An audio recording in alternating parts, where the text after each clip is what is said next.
Hello and welcome to another episode of Raw Chatter, folks. I am your host speaking, Vicky Midwood, and I am going to be talking to you about a topic that I think is so important, and it kind of follows on from last week's podcast episode. If you haven't tuned in, I had an amazing guest, Naomi Bears, and she talked about how she had no choice but to adapt. She adapted her business around COVID because she was in the travel business. And as we know, travel was disrupted along with so many other things, but travel particularly massively. And so her original plan disappeared, but she adapted and changed what she did. And she's now doing something that she absolutely loved. And if she hadn't had to make that adaptation, and I think that's the story for a lot of people in COVID. It gave them the space and the opportunity to actually adapt and pivot and do something that they didn't necessarily know was going to be the thing that would light them up, that would give them joy, and that would create another business. But it ended up being that way. And so what I want to kind of really talk about more on a kind of different level is something that I see a lot of in my work with individuals. So for those of you who don't know, I'm a behavioral strategist, I'm an integrative health and life coach, and I work with people to help them to change how they are functioning through their thoughts, through their language, through their behavior patterns, so that they can come out of turning to external things to cope, so that they can change who they are being and therefore live the story that they want to live, i.e. create the life that they actually want, not the life that they think they should be living because it fits a mold or a box or somebody else's expectation. Now, I've done a number of different episodes around this topic, but really what I want to go into now is, because I've been talking a lot this month about awareness and why that on its own is not enough. And that's why I created the masterclass around helping people to understand just what it takes to actually make a change, but to make a change that actually sticks, not one that's just short term, but one that you can actually stick with long term and therefore change how you feel, how you think, how you function. And what we've got to help ourselves to understand is how we work. And most people don't know. And I do share that in my free masterclass. And if you want to go and watch it, the link is here in the description.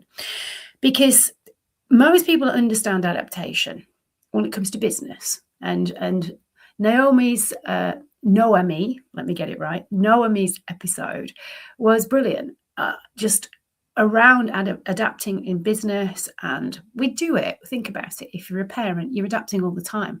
You have to change when unexpected life events happen. We adapt. And I don't know about you, but sitting here at 57, I can look back on my life now and think about some of the things that I've done and managed to get done and pushed through or just worked through and seen them as normal. And I think, God, I don't know how I did that. But I did, because I am a human and I adapted. And that is what we do. Our brain will adapt. We will adapt. But this is where it seems easier to adapt when you have no choice. But when it is a choice, it feels harder. Because change, doesn't it, sounds great in theory. I want to get fitter. I want to get slimmer. I want to stop eating so much junk food. I want to no longer be a people pleaser. I want to put in stronger boundaries. I want to start saying no to the stuff that I want to say no to, instead of saying yes just because it's easy. And most of us have done this stuff, but some of us, for many of us anyway, that was our identity for a long time. We didn't know that that was our identity necessarily, because it was just how we got through life. It's a survival pattern, and it's one that worked. It's one that actually did work, but it's also a pattern that doesn't help you to feel energized or motivated or necessarily create a lot of joy in life. So when we think about change, it seems like we get quite excited about it, don't we? The idea of doing something new and different, and especially if you're neurodiverse, you know that anything that's different is going to light you up and it's going to feel exciting, but not necessarily for very long. And so we have got to recognize that When we want something to change, it's going to involve how we think. It's going to involve how we feel, and it's going to involve how we behave.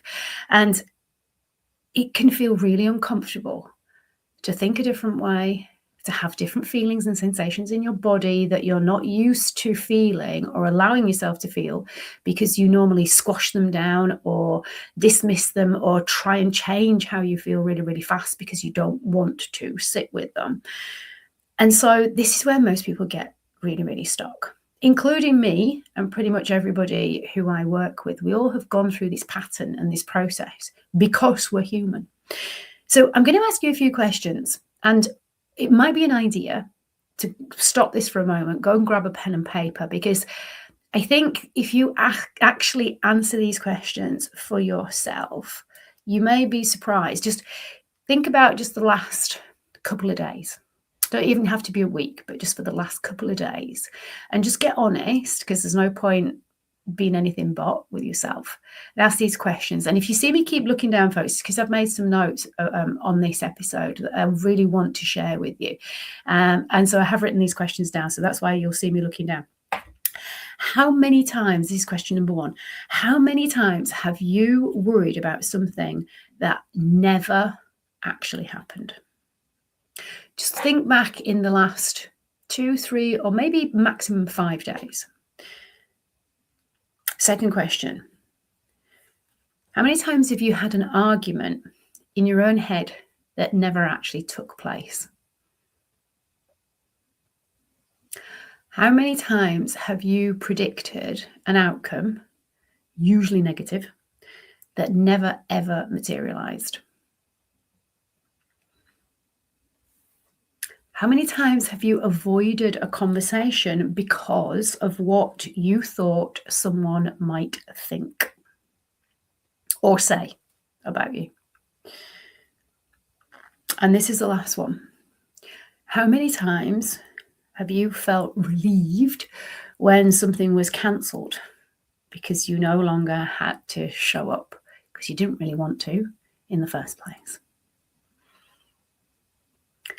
Now, what I can tell you is most of us have done this, and most of us have done this a lot of times. And that's because our brain is a prediction machine. It is going to go back to the past for reference, and it is going to predict what is going to happen, what somebody's going to say, what they're going to do, what their response is going to be, how the outcome is going to be. And it's constantly, as your brain, trying to work out what happens next. It fills in the gaps. We don't like uncertainty, and we don't like the unknown, and our brain doesn't either, because we and our brain are not separate. But it creates stories. And so this is so important to take on board. The stories that our brain creates are not true. They're only based on our thinking, our previous thinking, and our previous interpretations, and our previous beliefs based upon interpretations, and something that we may have seen or read or heard from somebody else, not necessarily what's actually happened. And that's important, because your brain creates stories and it makes assumptions, and these things are not necessarily based upon what's actually happened to you. It's what you have seen. It predicts the outcome. Now, sometimes these predictions are accurate, but most of the time they are not. And if you go back to those questions, one of them was, how many times have you worried about something that never ever happened? That's a clear example, because when you're thinking about it and you're overthinking it and you're ruminating on it, you pretty much convince yourself with the thoughts in your head and the language that you are using whilst you're thinking that this is actually going to happen. But this now brings me to fear, right? Because what happens is we then get scared, because we genuinely believe these stories that have been created based upon predictions and assumptions, and not truth and not fact and not reality. We get scared. Now, the word fear is one of those things where you may have heard this acronym, whether you think it's cheesy or not, there is some truth behind it. F for false, E, can't spell, F for false, E for evidence, A for appearing, and R for real. In other words, fear is false evidence appearing real. Now, our brain gives us so much of this, and it will make connections where there aren't actually connections. It will make associations where there aren't actually associations, because your brain loves to create a story and fill in those gaps. And your body will respond as if that story is true. Now, this is the important bit, because your nervous system, which connects body and brain, does not distinguish between what is actually happening and what you are imagining is going to happen. In other words, if you're thinking this scenario through, you will get a nervous system and a body response as if it is actually happening right now in real time, even though it's not. It's just going on in your mind. So think about, for example, if you were asked to stand up and give on the cuff a presentation for 20 minutes and you'd have no time to prep and no slides. Think about what happens, right? Your brain's going to create all kinds of stories in the few minutes that it takes for you to actually stand up and realize that this is, you're going to have to do this. There will be like a tsunami of thoughts coming in that will tell you, people will laugh at you, you'll stumble over your words, you'll be an idiot, you'll go red in the face, you'll start sweating, people will see the sweat stains under your arms, and there'll be so many things that your brain will tell you just in what seems like a nanosecond. Your stomach's probably going to go tight and your heart rate's going to increase, and all of this stuff is happening not consciously. It's happening automatically based upon this tsunami of thoughts that is coming in, that you are telling yourself will happen if you stand up and just give this off the cuff presentation. Now, it doesn't have to be that it's off the cuff. It could even be that you're having to give a talk that you've already practiced, right? It could be that you are, standing on stage, or it could be if you're about to have a difficult conversation. And this is something that a lot of people will practice and over practice and rehearse in their heads, because you're predicting what you think the other person's going to say, and then what you will say when they say the thing that you've predicted they're going to say. Except a lot of the times those predictions are not correct. As I say, sometimes they are, and this is where it can then fool you, because if they are right sometimes, you will convince yourself that your brain is right, even though, if you're honest about it, 99% of the time, it's actually not what happens. What you predict people are going to say is not necessarily what they do say. Or it may be that the words are similar, but the tone and the meaning is actually not what you expected. My point is this: your nervous system and your body's already reacting, whether it's happening or not. It's the anticipation of the thing that will create this nervous system response. And so what we've got to help us to do is recognize that that is the survival mechanism. So if something is going to feel very uncomfortable, if it's going to be really unfamiliar, it is going to be something that you're going to want to not do.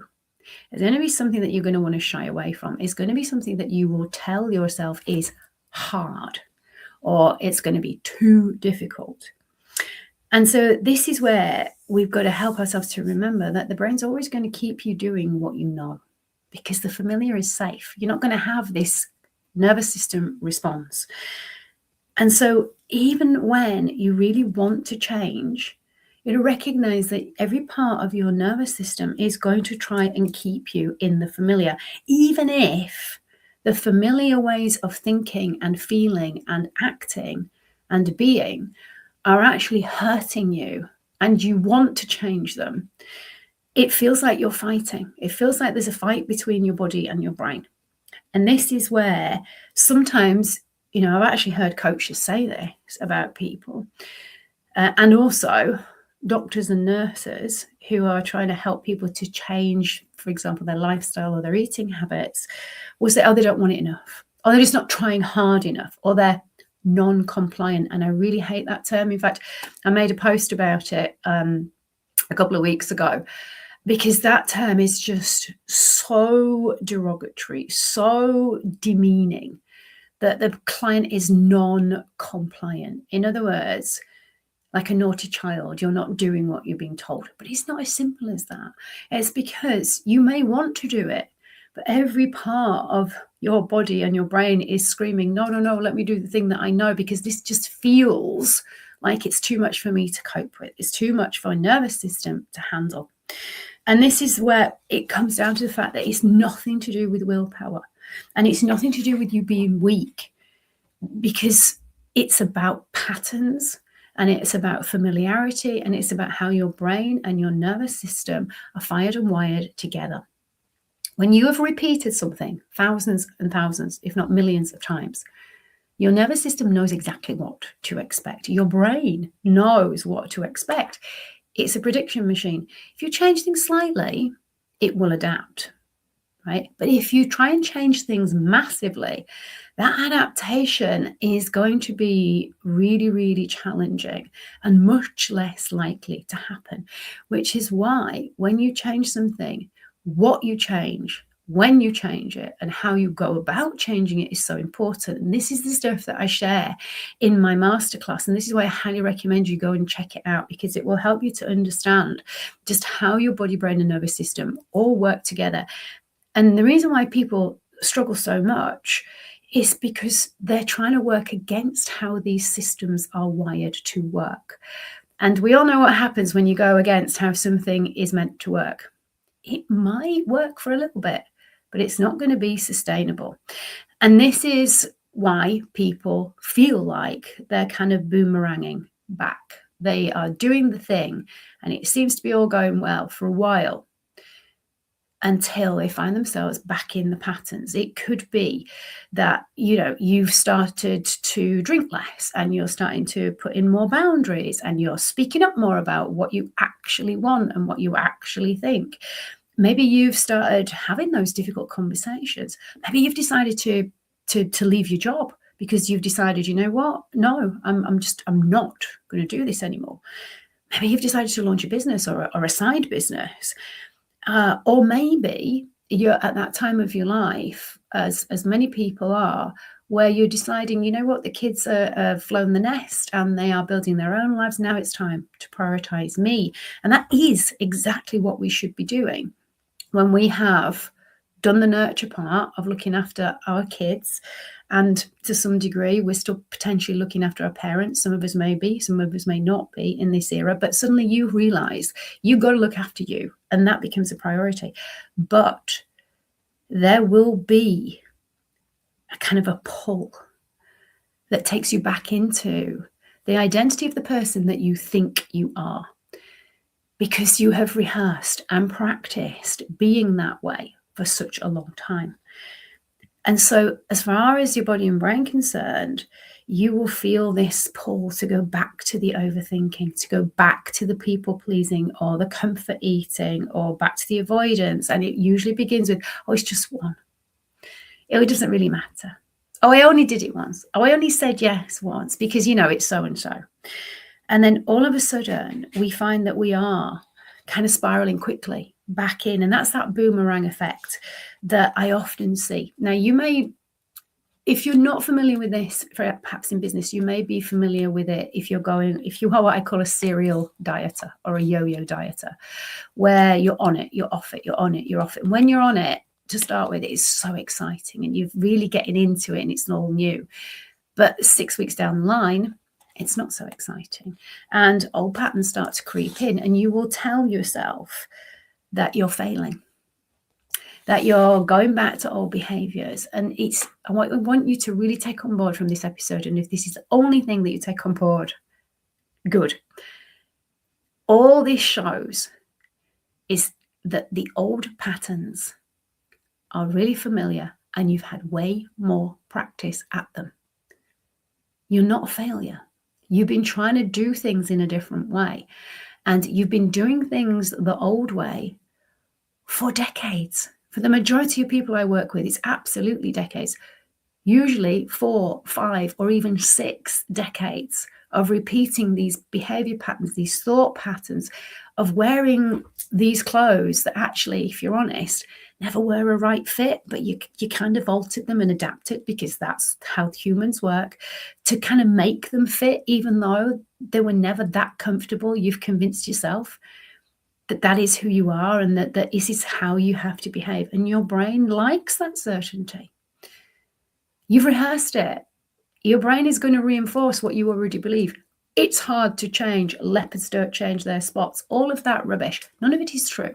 Your brain is plastic, and your brain is not in control of you. You can program it, and you can change how you think using different language, helping yourself to make different connections and different associations to the ones that you have.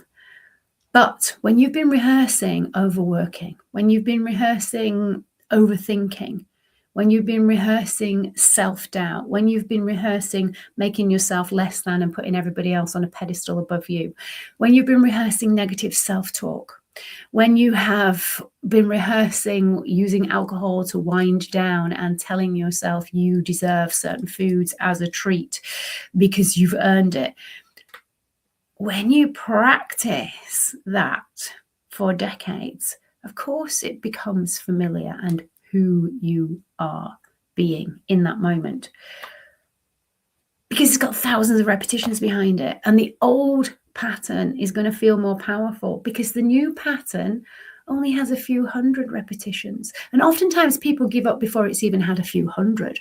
They give up after 2, 3, 4, or 5. And a prime example of this was somebody taking a supplement, and it was actually one of my Pilates ladies. She was telling me about her husband who decided he was going to take ashwagandha because he'd heard that it helps with reducing stress and anxiety. And he took it for 2 days and then turned around and said, well, it's not doing anything. And this, unfortunately, is a narrative that I hear so often, because we've got this, we should get results instantly. But the body and the brain and the nervous system will adapt, but they take time. You have rehearsed old ways of thinking, feeling, and being. And now you are implementing new stuff, and there has to be a period of adaptation. Think about it. If you've ever swapped jobs, you tend to have at least a month where they kind of, you're a probation period. Sometimes it's 2 or even 3 months, because there's this recognition that it takes time for you to find your feet and for you to feel into new ways of behaving and thinking and talking and being, and how you actually structure your day from what you did before.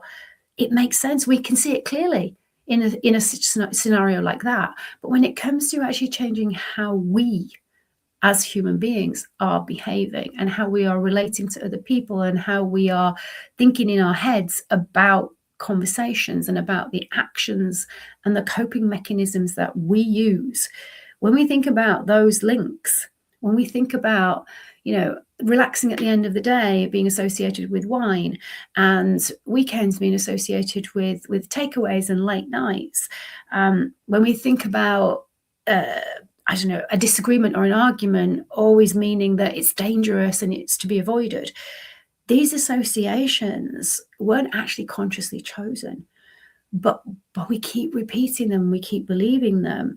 And so we believe that it's actually true and it's going to happen. And what we've got to keep reminding ourselves is repetition is what created who we are currently being and the habits we currently have, which means that repetition of new behaviors and new thinking and using new language is how you shift things.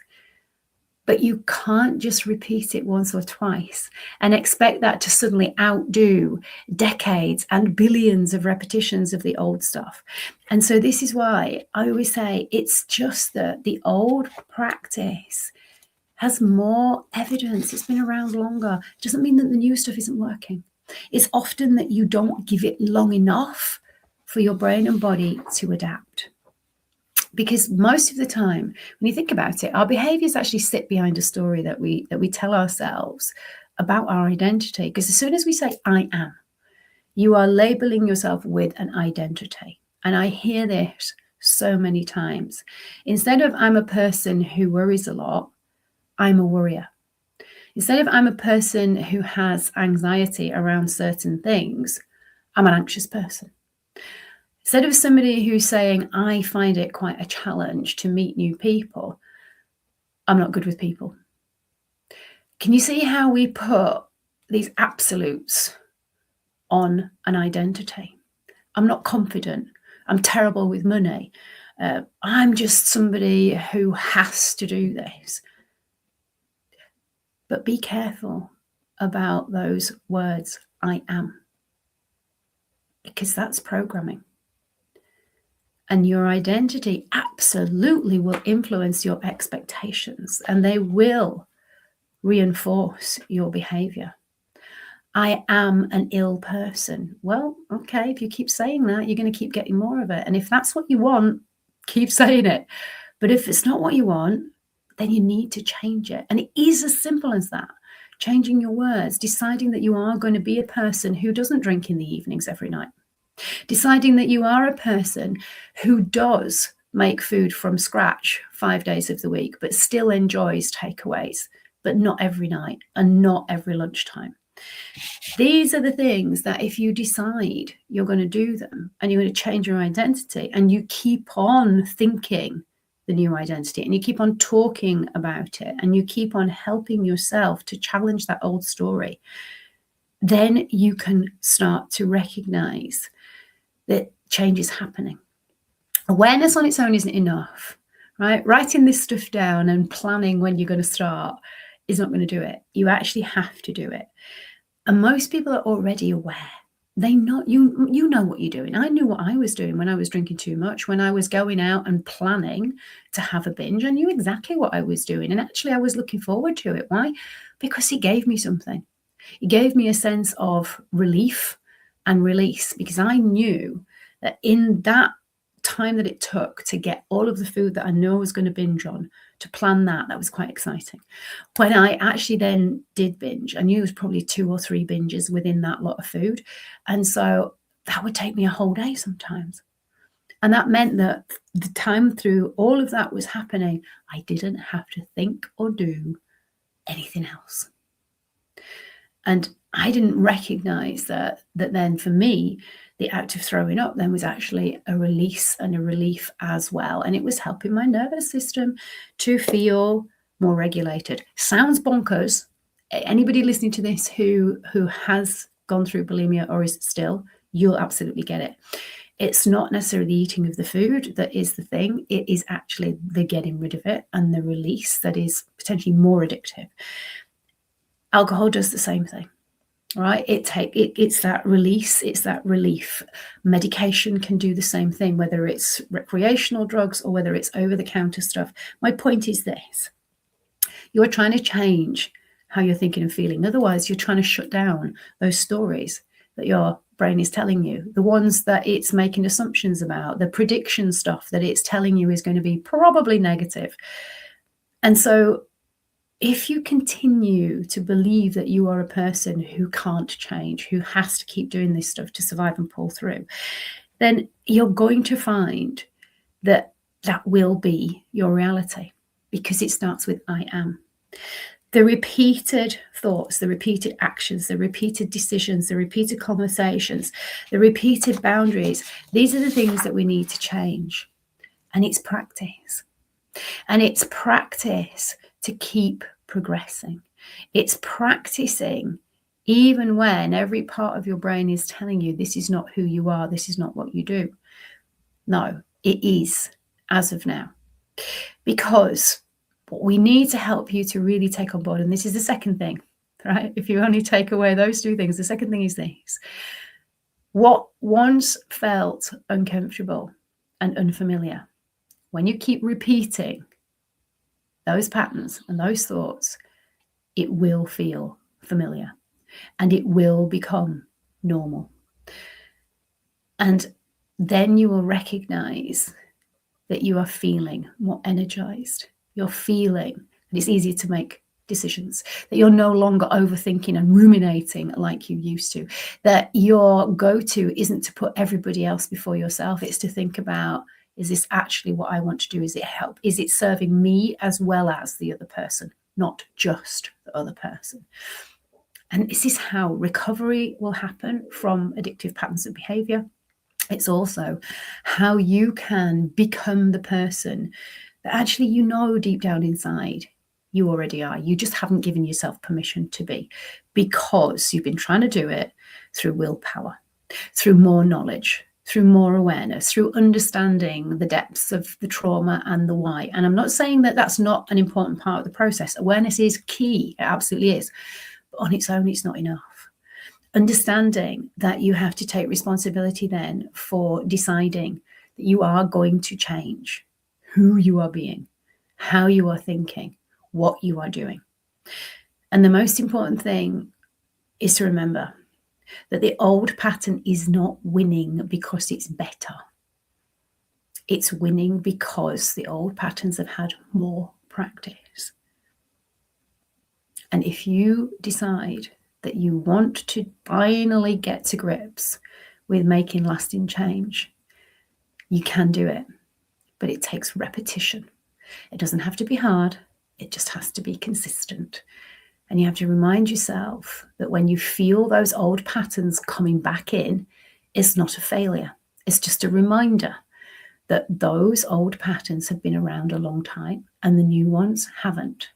But you keep on pushing through and practicing the new ones, and you will be surprised what is possible for you.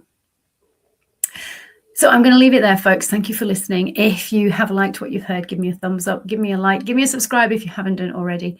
If you think you know somebody, excuse me, who needs to listen to this episode, please pass it on to them. And I'm going to leave you with this, as I always do. We only have one life, as far as we know. This is not a rehearsal, folks. And we've only got one body. Treat it with respect. It deserves it. Your body is there to serve you and to help you. Even if at times you blame your body and you think it's working against you, it really isn't. So please take care of your body, because it is taking care of you. And until next time, have a good day.